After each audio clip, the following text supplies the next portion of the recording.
2 of my 10-year celebration with the 8-string.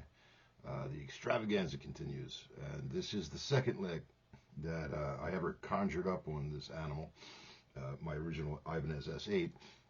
I'm leaving the link in the description to the very video of the day I came up with it. And unlike the last video, which was exploring the pentatonic real estate on the 8-string, this one's exploring the triad real estate. And I'll walk you through it. Again, I think I said in the last video, if you're an 8-string player, hopefully you'll dig some of this stuff. And even if you're not, you can still apply some of this to 6-string and even 7-string. Anyway, I'm going to break it down a little bit for you. To kick off, understand, and I'm sure after listening to this you can tell I'm not doing anything harmonically groundbreaking. I'm literally playing a D triad to a G triad, and then at one point I throw in this kind of quasi-suspended tapping lick. So it was just kind of a stream of consciousness idea that came together. And again, I'm leaving the link. And the reason I like to do that is because I had to relearn it. I had to sit down with it and kind of figure out what I was doing all those years ago when I did that back in Florida. So I'll break this down for you. It starts with a D major triad. Okay, that's really all it is. And if we just take a look at that, all right, D, F sharp, A, D, F sharp, A, D, F sharp, A, D, F sharp, A. I think the only thing I do to this one is I kind of double back right there.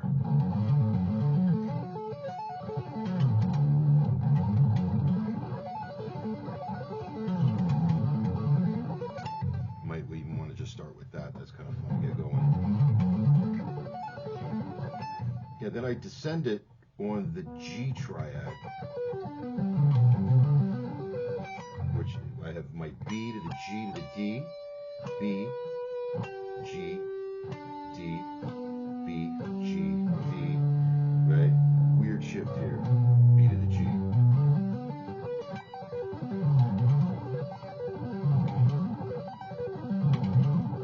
Truth be told, that was very awkward for me. It still is.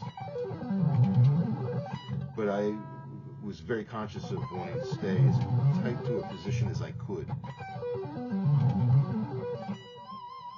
Okay? So there is the first movement.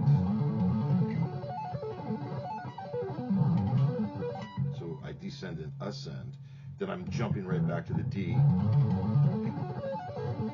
executing that exactly the same way. And then when I go to the G, here is where I took a liberty of just staying on the 6th string, 2-octave idea. And then here comes that suspended tapping. So those notes, I have a G, a C, and a D on the high E string. I mirror that on the B string, but now I'm going to have a D, a G, and an A. You might just want to loop that a little bit. And then all I did was drop it an octave.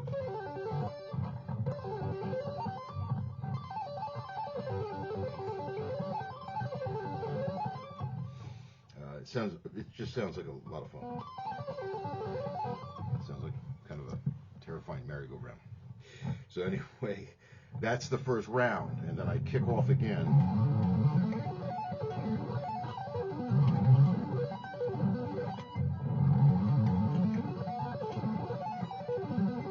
Again, same thing, but this time I go back up to this tapping bit, but this time drop it. Another octave, and then another octave.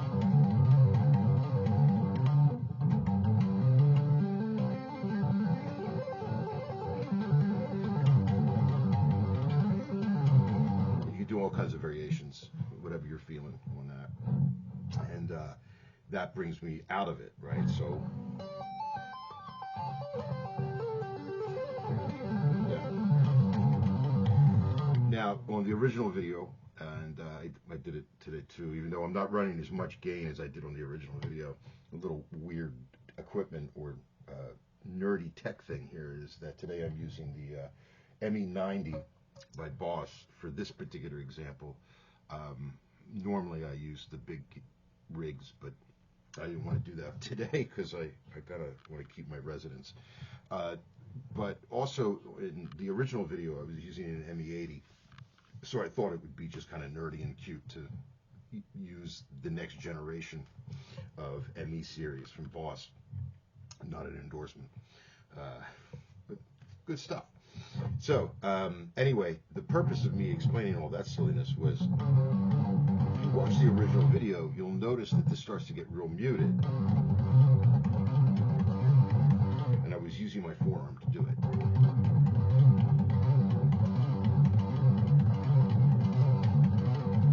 And when I posted it all those years ago, I posted it to a forum or a group, I think, on Facebook, extended range for guitar nerds, extended, I think all of them that were happening.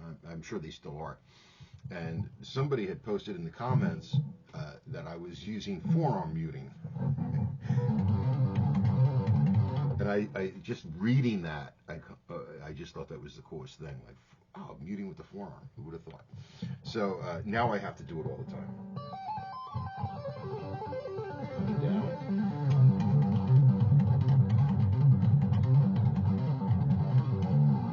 And then I finished with the D again.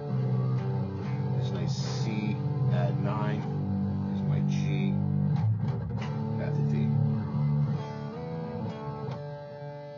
You can just improvise whatever kind of chordal sequence you want to put at the end there. But that's it. That's the whole lick. Let's do that one more time for you.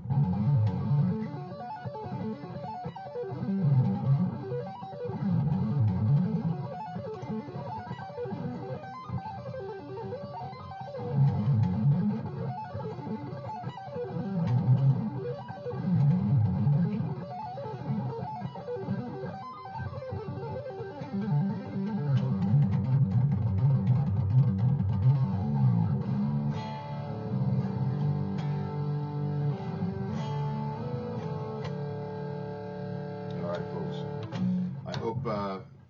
I hope you got something out of that. One of the things I am doing with the picking hand is keeping it as relaxed as possible. I'll talk about that a little bit next time, actually, in my third installment, which will be my final one in this series. And I'll talk a little bit more in depth of how the picking hand had to make a few adjustments. But that's also a technical issue because it was a different instrument and it had a different bridge. One of the things I'm getting used to on my Kiesels, which I love dearly, is that it's got this kind of hip shot raised bridge, which my Ibanez S8 does not. That bridge is flush with the body. The guitar almost disappears into your physique, if you will.